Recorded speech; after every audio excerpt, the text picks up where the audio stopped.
Are you interested in being a better husband, a better father, and a better man at work? You are in the right place. Welcome to Rock Solid Men, where we're becoming better men led by the God who created us. I'm Chad Starfelt, and I'm your host.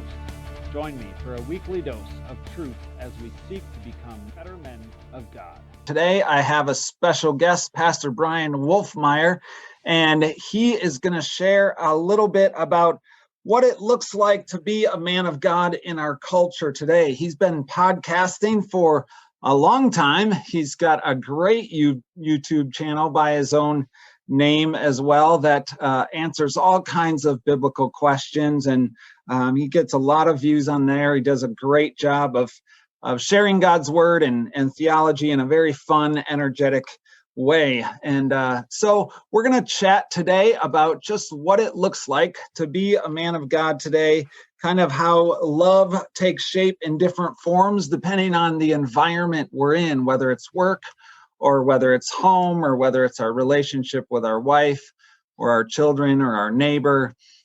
So Bryan, I'm glad you're here. Tell us a little bit more about you, and then we'll launch into our topic.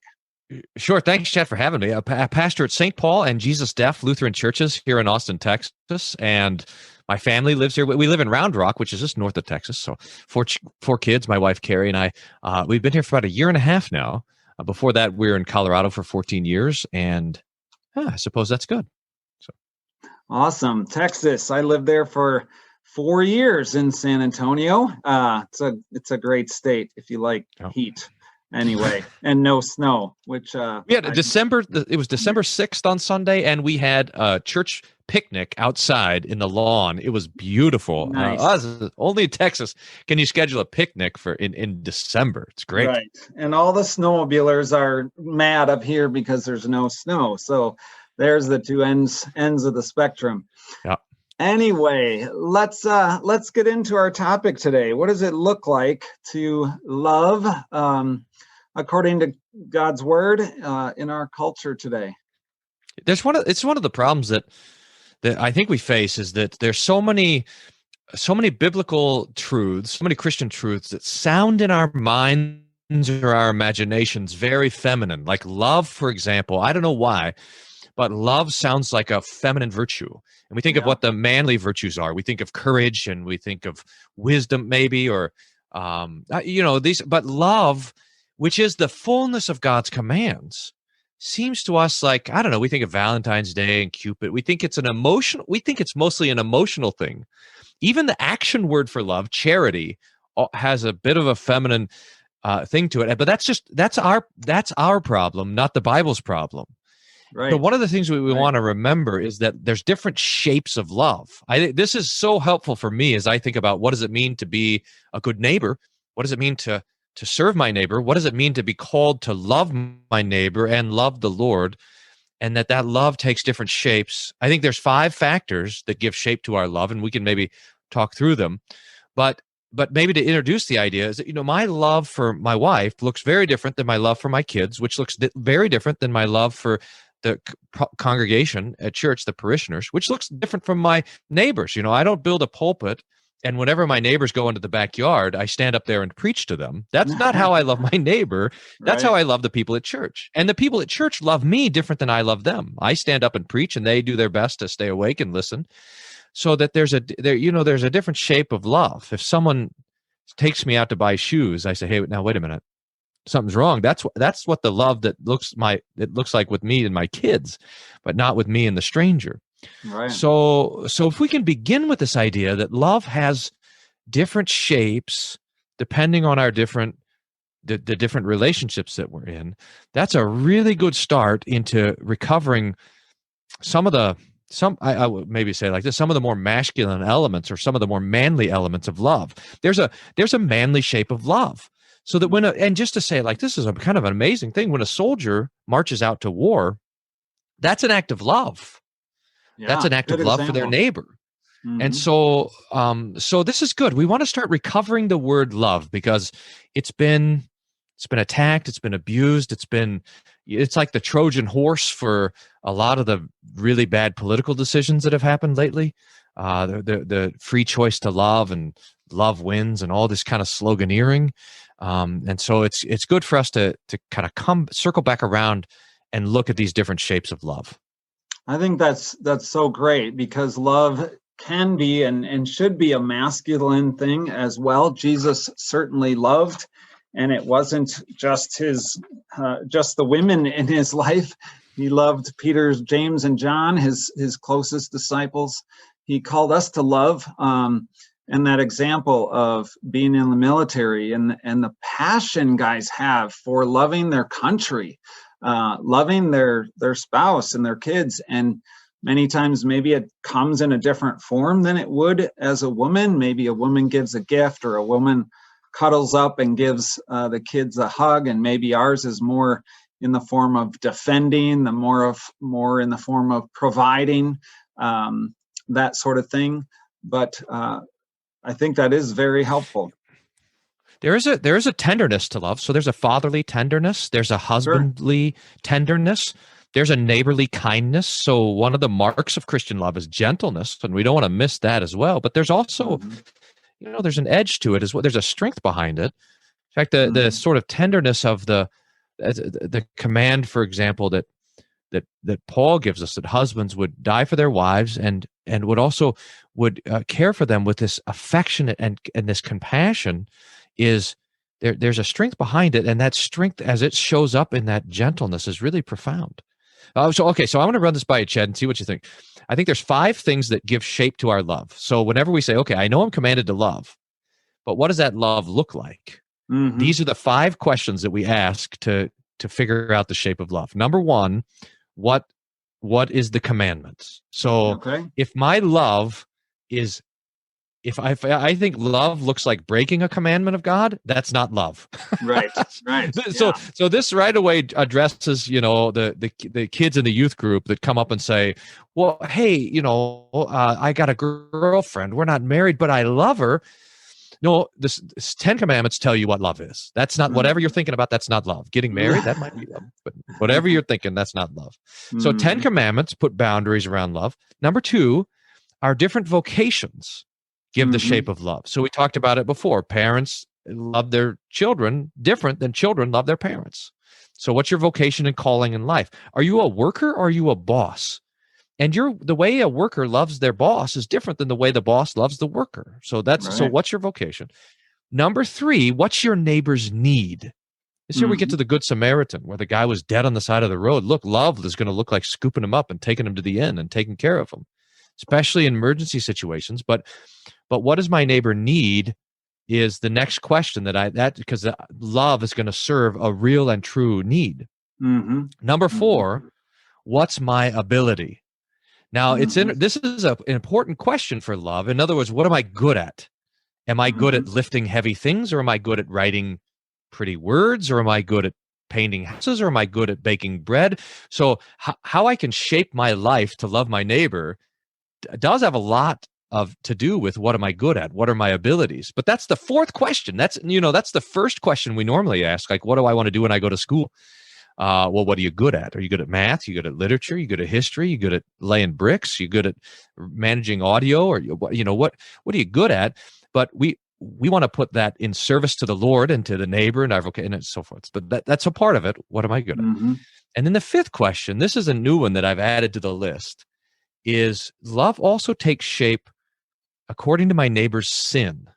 Now, what I mean by that is that it's just the unfortunate consequence that we have to be aware of the dangers of love. This comes up when the family come to me and they say, Pastor, our niece is she's marrying her girlfriend. Should I go to the wedding? Well, what does love look like in that situation? What's my vocation? What's the 10 commandments? But love is also going to be shaped according to the neighbor's sin. So we don't join together in sin. So we just want to be always aware of that. Jesus had great love for sinners, tax collectors, prostitutes, sinners. He didn't join them in their sin, but still he loved them.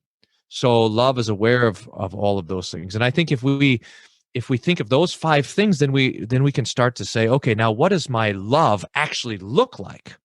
this call to love the neighbor, what shape does it take as I go and go before the neighbor and try to serve them as the Lord has sent me to do it? Yeah, I mean, and kind of ending with or going back to what you ended with, and then we'll go back up to the top and kind of cover each one of these. But according to the neighbor's sin and having that kind of boundary, today's culture is love no matter what, right? Mm-hmm. Love no matter what, and don't judge anybody else's love. If it's love, they should be able to do it. And yet we don't always recognize or understand how that isn't love. Yeah, letting people do whatever they want to do, and how that kind of love can actually be, and often is, rather destructive to their own lives, to others around them. Mm-hmm. And so the love mantra that started in the 60s and is going even farther today, farther and farther, isn't real love. And not just according to the Bible, but according to practical playing out of how it affects those around them.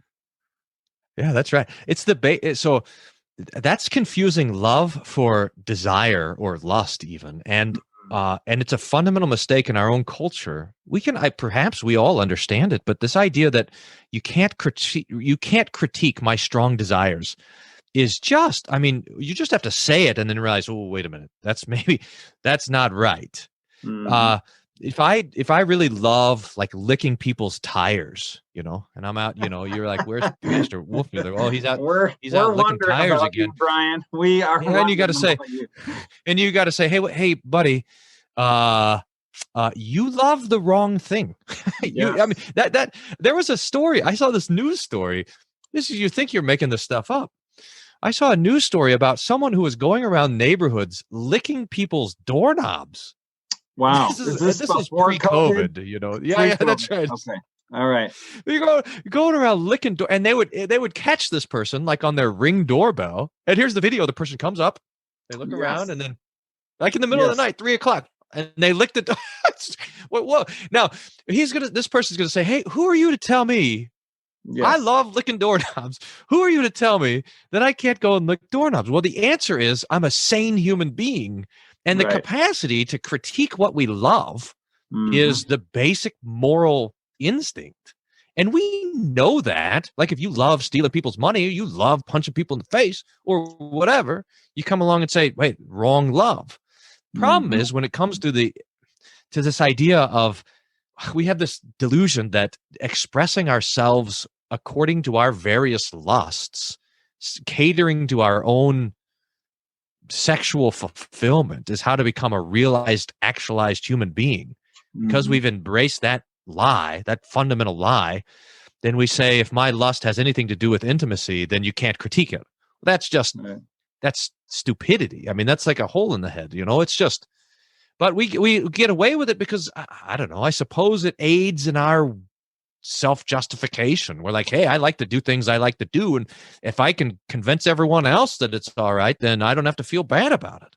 Right. And so we play this game. It's really bad. So that idea that my sin, that my love must be curtailed by the Lord's law and by the definition of sin, that's kind of the beginning and the end of it.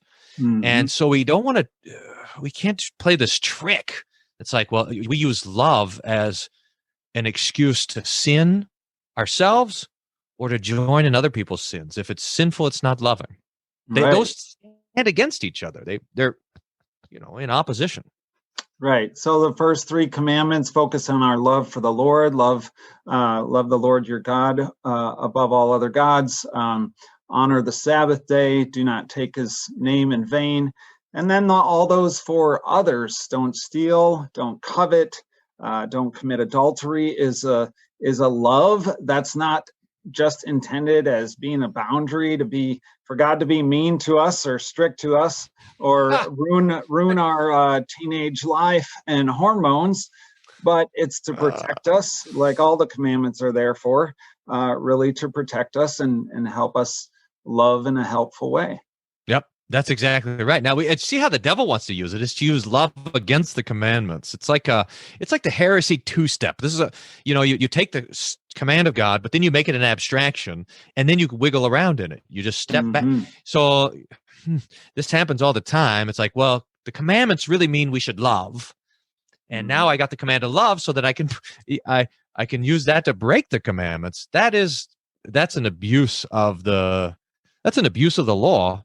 And dangerous, and also it's anti-love. It's anti-love. I'm kind of tired of this, but I remember I was given a lecture at some point. I think it was a conference, and there's a big kind of projector behind me. And I was talking about this idea of love, and so I had on the screen, I had a rainbow flag that said "Love wins."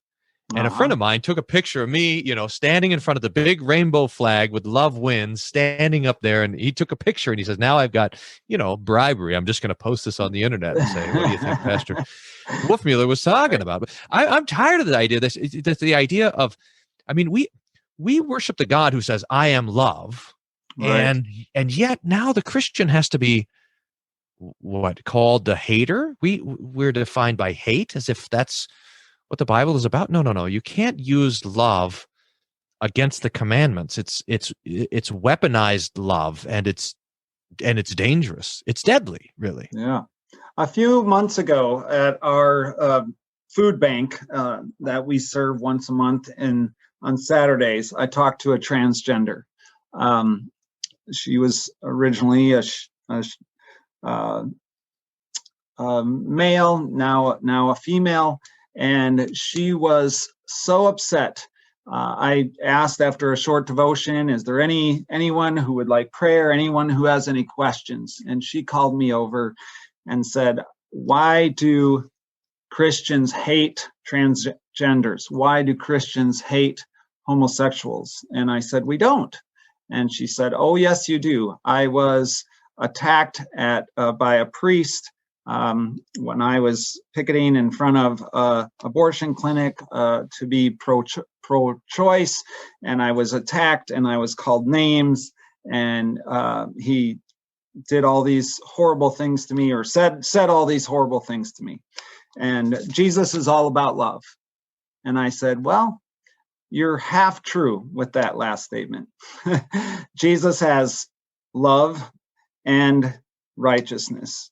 Jesus taught commandments and forgiveness, and we can't do just both. And sometimes Christians do a horrible job of loving, and they just do the commands, and they just do the yelling, and the trying to portray the law. But it's really our call to do both, and it's a very tight rope to walk. And sometimes we portray one more than the other. But the reality is that Jesus says, being transgender is not how I made you. Being homosexual is not how I made you. So that's against his law. And so to love that person and speak truth is what we seek to do. And she said, I thank you so much for sharing that with me. That was the best explanation anyone has ever shared with me about Jesus and his perspective on this. And I just really appreciate your gentleness with me. And it was great. It was a great conversation, but that's a difficult tightrope to walk. Yeah, and almost impossible because, it's not just, the whole world. This T in the LGBT is really difficult. I mean, the irony that I see is that the T's get as much trouble from Christians as they do from the L's. There's this whole business of like, what happens if there's a guy who wants to be a lady and applies to go to a girls' college, or wants to go, once they get arrested, to a women's prison. And then it all starts to fall apart. And you realize that these things are there's a very loose alliance in the LGBTQAI plus. It's crumbling because there's some very fundamental differences between, especially the the G and the T and the L's. There's just there's something funny going on that I don't understand. I don't maybe even want to understand that, but there's some, one of the problems with the church is that, well, it's not a problem of the church, it's a problem for the church. And that is that, the Lord has three different estates: the family and the state and the church. These are the three sort of realms in which we live. Mm. And the chief work of the church is to forgive sins. Right. So it's the state that is supposed to set the law and say, here's what's right and wrong. And then the church is a place of refuge for people who run up against the commands of God and can't keep them. But when the state starts to say, do whatever you want, there's no right or wrong. Now the church has to say, well, wait a minute. There's a lot of rights and wrongs things out there. There's a lot of there's a lot of ways that lead to death.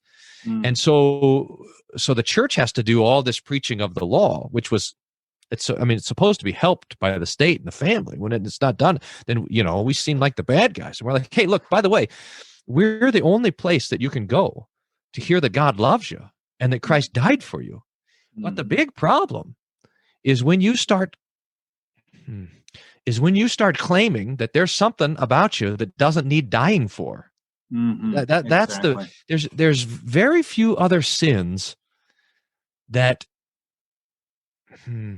have pride marches, that are going to say, hey, here's something that doesn't need to be forgiven. I was thinking about this morning because I've not really talked too much about homosexuality, transgender, the whole sexual revolution. I've mentioned it now and then, but I haven't done a lot of public teaching on it.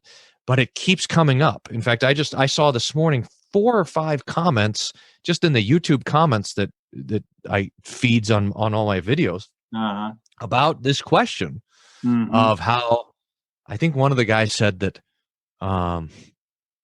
Lutherans, God's grace unless you're gay. That's like their understanding of the whole thing. And I thought, well, I'm gonna have to just put together a video essay on the whole topic that rightly divides law and gospel, because there's forgiveness for every sin, sin.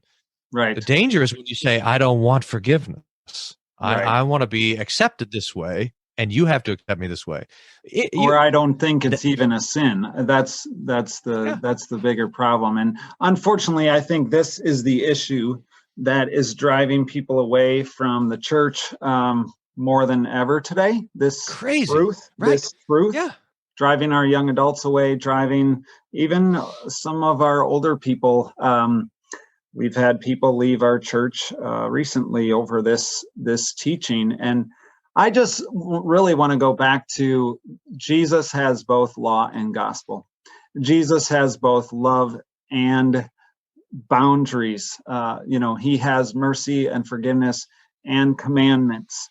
And I challenge you, I encourage you to read the Gospels, read all those red letters if you have a red letter Bible, which are the words that Jesus says, and you will find, yes, Jesus talks about hell, despite what some people say. Yes, he talks about sin and evil and sexual sins and all those things that our culture wants to wipe away. And as you're saying, Bryan, certainly doesn't want the church to be talking about it, or at least some people don't want the church to be talking about it. And we have to share both. Yep, that's right. Right. So back to our list: commandments, vocations. So that's kind of a Lutheran word. We talk about vocations, basically just our different stations in life. Our job is a vocation. Our home is a vocation. As a husband, as a father, different vocations.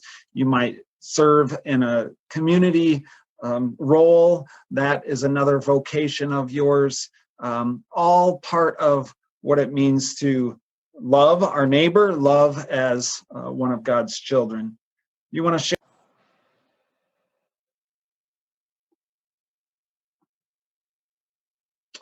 Bryan, are you still there? There you are. Yep. Sorry about that. No, it was our fault. My internet totally shut down. I have no idea why. This never happens. We're completely hardwired. I don't have any clue why that happened.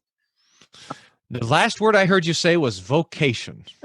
Okay, let's go back to that. I guess we'll be chopping this in the middle. So back up to our list of 5 things. We've talked some about the commandments. Vocation, that's a word we use a lot in the Lutheran Church. It basically means the different areas of our life, the different responsibilities. Work. We have being a husband, we have being a father, we have a volunteer role in the community or in the Scouts or different areas. Those are all different vocations, Right. that God has called us to be His servant, to be His disciple. Yeah, we normally think of vocation as job, and that's probably some people decry that, but that's good to think about. What's your main thing, especially for men, their job. It's an interesting thing how we wrap our identity around different parts of our lives, and it's just one of these things. Like when husbands and wives go and get together with other husbands and wives, the husbands talk about their jobs and the wives talk about their families. Now, not always, and there's always some overlap, but it's just an interesting thing about how we define ourselves. But what's your job? But also, what's your role in the family? So your vocation, every one of us has a vocation of being a child. Even if our parents have died, we're still their child. We maybe have brothers, siblings, husband and wife, parents, grandparents. That's family vocations. We have state vocations. We're either rulers or we're part of a neighborhood and a city and a civilization and a country. We're citizens. And in the church, we have different vocations and callings in the church. And it's one of the great geniuses, Chad, of the Reformation, where Luther realized that all of us have multiple stations in life. So one of the errors of medieval Catholicism and the way they shaped up society is they said you were a part of one estate or another. You were either part of those who pray or those who work or those who fight.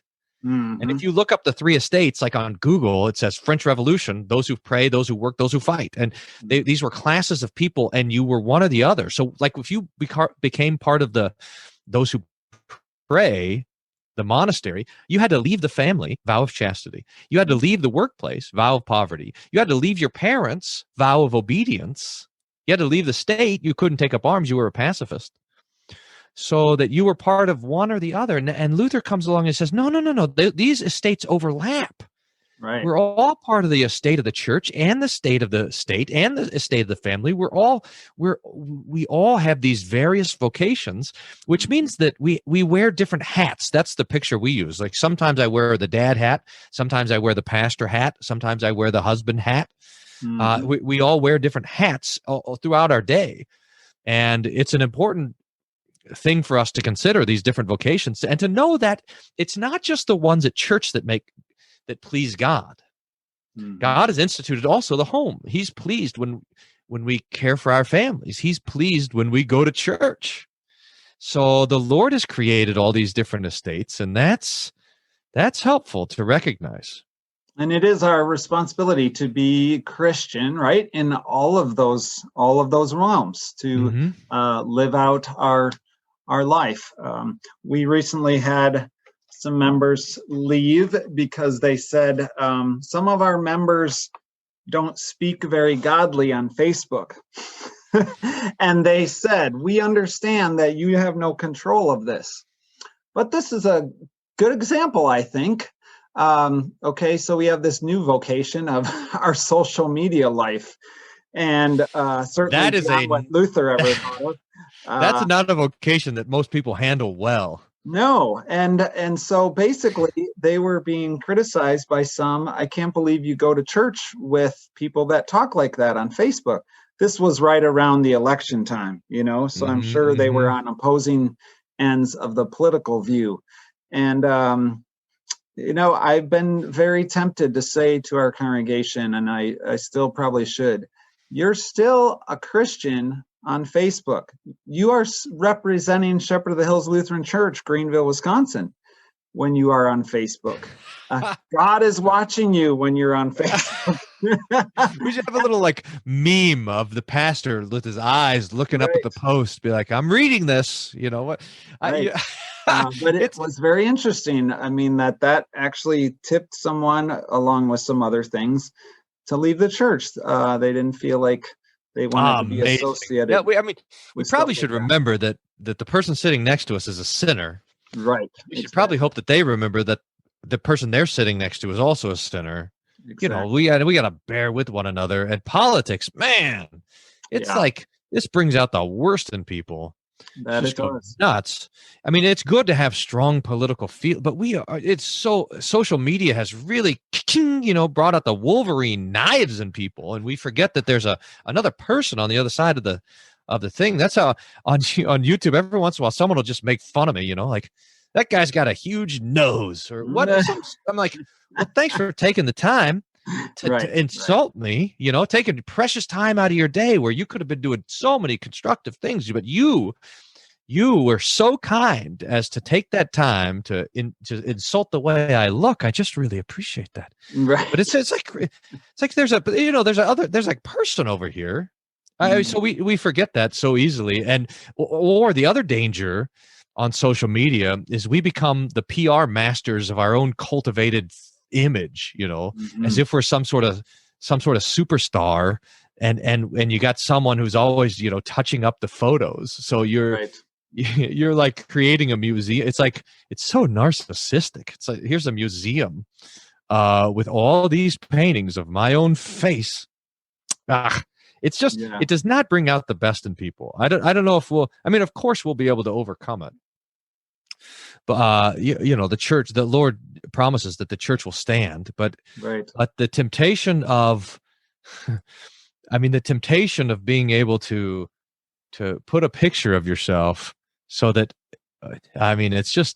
it's a strong drug. Let me say that. To boost your own image, exactly. So we have vocation, being a Christian in whatever realm we are in. Then fifth, you had said our neighbor's need. Luther spoke clearly about that we are called to serve our neighbor no matter who they are, and we're not doing it to earn brownie points with God, salvation points with God. We're serving our neighbor because our neighbor needs serving, which is why early Christians started hospitals and served whoever the paralyzed and those with leprosy. And the Christians are the ones who started all of that kind of serving and really the initiators of hospitals. But we're just there to serve whatever the need is. My wife figured this out because, there's always different volunteer opportunities at church. And what she figured out, she says, I can choose to do what I want to do. I would prefer, for example, to sing in the choir and not to teach the kids Sunday school class. That if I had a choice, that's my preference. And I think I'm better at the choir, not as good as teaching or whatever. So here's where my ability matches. But if there's no Sunday school teacher and the kids need to be taught, then I step up. So that it's not just what do I want to do or what do I like to do or what am I good at, but if there's a need, then I step up to that need until someone who's better than me steps up to do it. So that we're able to be compelled by the needs of our neighbor. And this is one of these things I keep more and more people. How do you hear it? You hear this kind of thing where people will say, look, you can't, to love your neighbor, you have to first love yourself. This kind of self-love first. That is so anti-Christian. No, your neighbor's need, we have to let ourselves be compelled by the needs of our neighbor and to suffer. Our own needs can suffer while our neighbor's needs are met. That's what it means that's what, when John talks about the command to love your neighbor as yourself, he says, I'm not giving you a new command, but it is new because Jesus shows what it looks like. So Jesus makes the old command, love your neighbor. He refreshes it. It's like love 2.0 when he says, here's what love is like, and he dies on the cross. That's Jesus saying that this is love made new. It's love renewed. It means that you can die for your neighbor. And this is the history of the Christian church. People dying to confess Christ. Hey, I've been studying the martyrs a lot. I wrote this. I'll send you a copy, Chad. I'll get your address. I wrote this book, Martyr's Faith for a Faithless World, but to do that, which was published, but then to do that, I was looking at Luther's Theology of the Martyrs. So then I published another little book called And Take They Our Life, Luther's Theology of the Martyrs. is just looked into what Luther preached a ton about the martyrs of the church. Mm-hmm. And so looking into it, and so here are these guys, and they'd say, hey, Christian, you can't be a Christian. You got to worship. You got to offer this incense to Caesar. You got to say Lord Caesar and put the incense on the altar. And they said, nope, Jesus is Lord. And they say, well, if you don't do it, all you got to do is burn this incense. But if you don't do it, we're going to kill you. Mm-hmm. And they said, fine, Mm-hmm. bring in the lions. Perpetua guided the sword to her neck. Now that's getting a little carried away. Mm-hmm. There's another martyr. He says, call in the beasts. What are you waiting for? Mm-hmm. I mean, they're willing to die out of love for God and love for the neighbor. And that's what it means to be a Christian. So this whole idea is you have to be invested in your own self-preservation. Come on. Mm-hmm. No. Oftentimes we learn to love ourselves better as we love our neighbor. We get our attention off our own navel and start focusing on others and start serving others. That really helps us oftentimes find out who we are and find out what we love, and not be, like you said earlier, so narcissistic, so self-centered. The history books do not have chapters dedicated to the people who love themselves. Right. So let's just get over it. Now, I mean, especially the guys out there, there's a way that for some reason the Lord has wired the moms differently, where they can, but anyway, but for the guys, we do not need encouragement to love ourselves. That's the last thing you need. Now, sometimes you got to take a nap. Sure. That's not what we're talking about. Self-care. That's the word today, right? No, I think it drives me crazy. It drives me crazy. I mean, what am I? We don't have that long here. There'll be plenty of time to rest in the kingdom of heaven, in the resurrection. So what do we? And some of the best ways we can serve. If you love hunting, take some kid hunting who's never gone hunting before. I love snowmobiling, and as soon as we're going to get some snow, I'm going to take some people snowmobiling, and I'm going to love some people by taking them for the first time and they've never gone before. But I think the church has done a great job, especially in the last 20 years. I think the church has done a good job of getting out of the doors and serving people more, serving the widow, serving those who are in need. Habitat, Salvation Army, all of those organizations were started by passionate, many of them pastors. Compassion International, all these organizations serving around the world because we're there to serve those in need. And that probably has to do with the fourth thing as well. So what's my neighbor's need? But then also, what am I good at? Or even what do I enjoy? And that I can do that as well. Like if I really like snowmobiling and I say, okay, I like to do this thing. So how can I love my neighbor with the snowmobile? And that's a fine question. It just comes last or almost last. It's not the first thing that we do. So it's like, well, my neighbor's really, really hungry, but I'm good at snowmobiling. So I'll make it work somehow.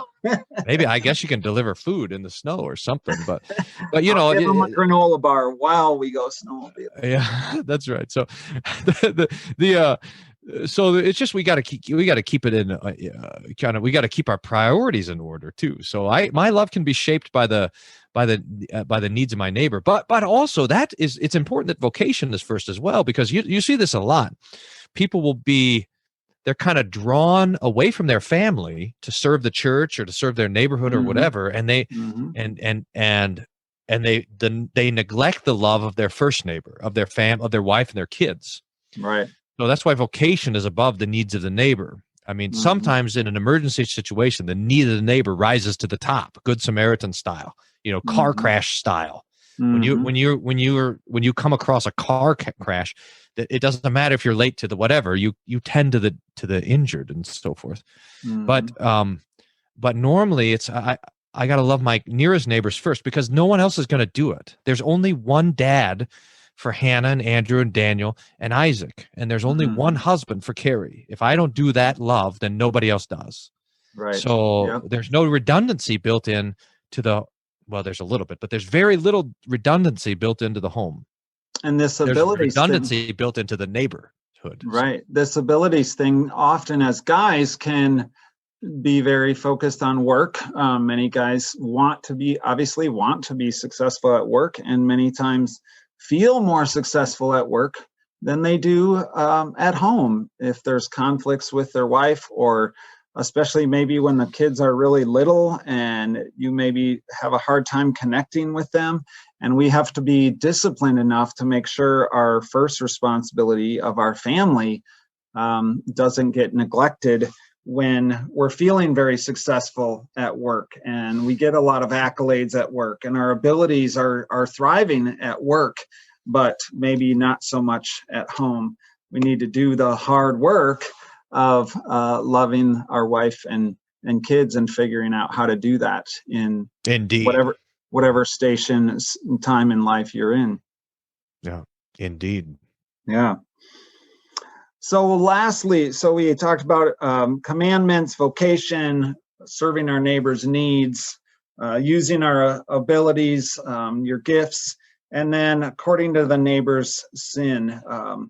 Tell me more about that boundary, if you want to call it that. So there's always a danger. So the devil always has an anti for everything the Lord does. So I was reading an article by Jay Budashevsky. He's a law professor down here at University of Texas. I gotta try to go sit in on one of his classes, but he wrote an article called the what's it called? The Four Furies of the Conscience. He's written a couple of books about the conscience too. Okay. But he always talks about how the devil holds up a mirror to the church, and one of the ways that he does it is anti-reconciliation. So the Lord has his reconciliation where he reconciles himself to sinners and he reconciles sinners to each other. And that's the fellowship of the church.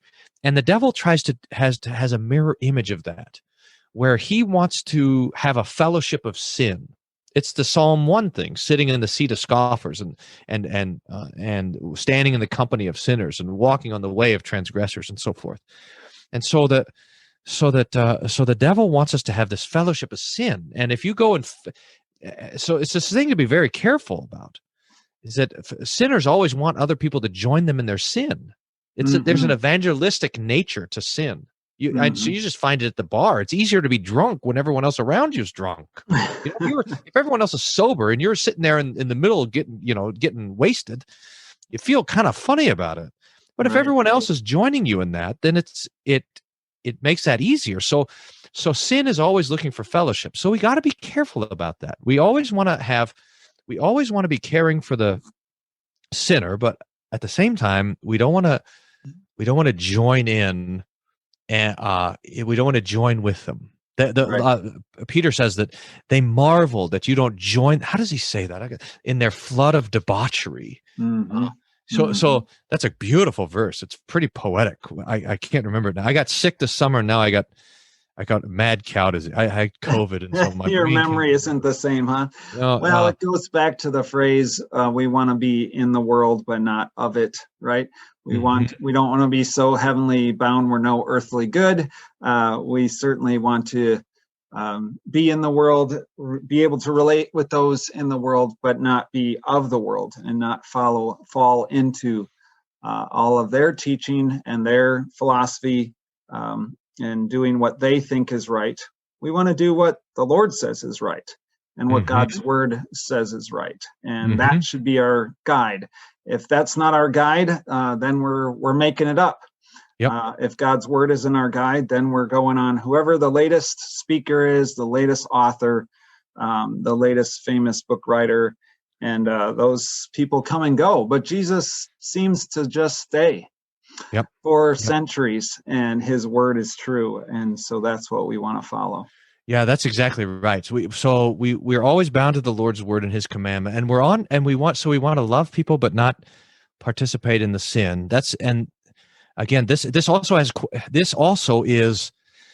part of the thing for if there's abusive relationships or things like this. How do you forgive someone who is a danger to you? And that's not an easy question. No, it's But my love for them is also shaped by their sin. If they're a brawler and they are abusing me, now the way that I love them might be I'm loving them at a distance. Right. I'm right. out of arm's reach. Right. Yep. So one of the things that gives shape to our love is the sins of those that we're called to love. So that's another way that's another example when that comes up. I found the text, 1 Peter 4, starting with verse 3. We've spent enough of our past life doing the will of the Gentiles when we walked in lewdness, lusts, drunkenness, revelries, drinking parties, and abominable idolatries. In regard to these, they think it strange that you do not run with them in the same flood of dissipation, speaking evil of you. They will give an account to him who's ready to judge the living and the dead. So the world thinks it's strange that you don't run into the same flood of debauchery. Yeah. So, well, I'm sorry you think that's strange. I think it's strange that you want to be in a flood of debauchery. But anyway, we're called to be separate. We are called to be separate, and today's Christian isn't necessarily too big a fan of that all the time. But we are called to be different. The Israelites were called out to be different, to not,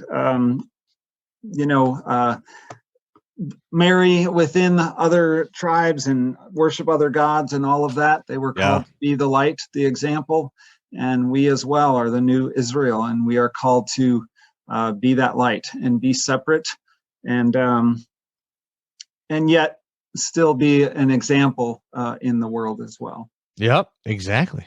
Yeah. Yeah.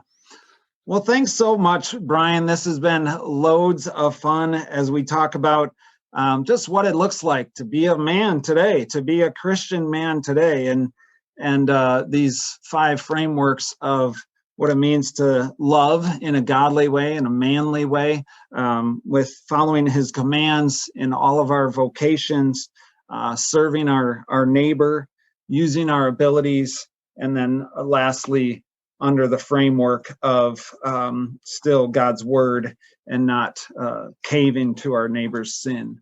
Yeah, my pleasure, and hopefully it's helpful. I mean, it just kind of gives. What we want to do is this put some bone and sinew on the word love, which wants to float out there as kind of an amorphous, floaty cloud kind of thing, and say, no, here's love. It's something we can get our heads around and our lives around too. Exactly. So you can find Bryan on YouTube or his website. Bryan is spelled with a Y.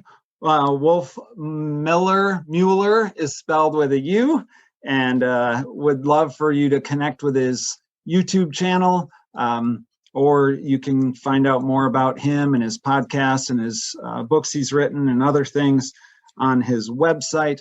Guys, thanks so much for tuning in. And make sure you subscribe, share, and we'll talk with you next week for our next episode of Rock Solid Men.